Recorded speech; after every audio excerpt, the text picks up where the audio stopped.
কালেমাটা পড়ে মুসলমান হয়ে যান। আল্লাহু আকবার।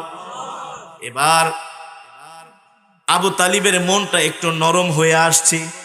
কি একটু নরম হয়ে আসছে।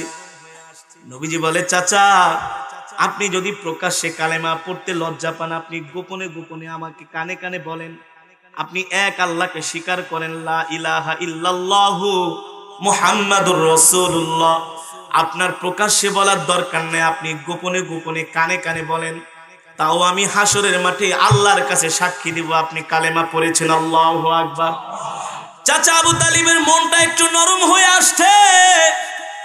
হঠাৎ করে ওই দুষ্ট শয়তান আবু জেহেল, কে আবু জেহেল, তার দল বল নিয়ে আবু তালিবের কাছে আয়েশা বলে, লিডার আপনি কি মুহাম্মদ সাল্লাল্লাহু আলাইহি সাল্লামের কথায় পটে যাচ্ছেন, সাবধান সাবধান, এই কাজ আপনি ভুলেও করেন না।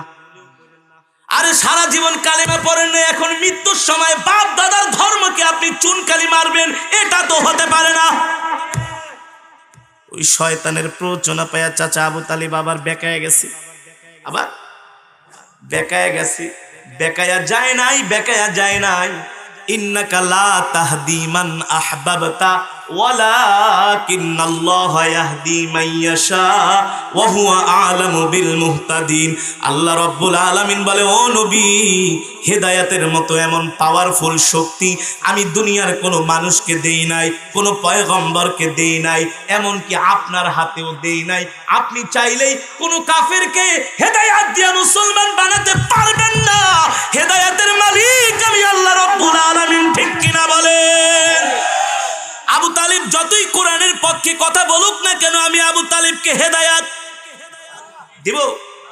আমি আবু তালিবকে আমি আল্লাহ হেদায়েত দিব না, আমি হেদায়েত দিব খাত্তাবের ছেলে ওমরকে, আমি হেদায়েত দিব আবু জেহেলের ছেলে ইকরামাকে, ঠিক কিনা বলেন? আপনি বুঝায় লাভ নাই। আবার আবু তালিব বেকায়া গেছে। পাশ থেকে আবু জেহেল চোখ গরম কইরা তাকায়া বলে, ও লিডার